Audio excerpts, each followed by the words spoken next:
ఎందుకు నువ్వు నీ గొప్ప దేవుణ్ణి కలిగి ఉన్నప్పటికీ ఎందుకు నీ జీవితంలో అపజయం, ఎందుకు నీ జీవితంలో దిగులు, ఎందుకు నీ జీవితంలో నెమ్మది లేని పరిస్థితి, ఎందుకు నీ జీవితంలో సమాధానం లేని పరిస్థితి?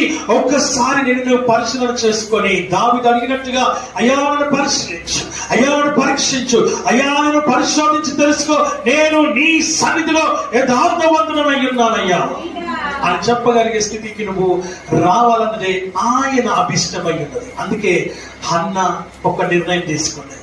నేను వెళ్తున్నాను, ఈసారి నేను రాను, నా దేవుని దగ్గర నేను నిలిచి ఉంటాను, అక్కడే ఉంటాను. ఆయన నాకు వాగ్దానం చేసే వరకు, ఆయన నాతో మాట్లాడే వరకు, ఆయన నాతో నా ప్రార్థన వినే వరకు, నాకు జవాబిచ్చే వరకు, I will be there in his temple.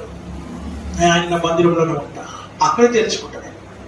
ఎందుకంటే నన్ను పుట్టించిన వాడు ఆయనే కాబట్టి, నన్ను కలిగి చేసిన వాడు ఆయనే కాబట్టి, నాకెందుకు ఇలా, నా పరిస్థితికి ఇలా ఉంది. I will ask him.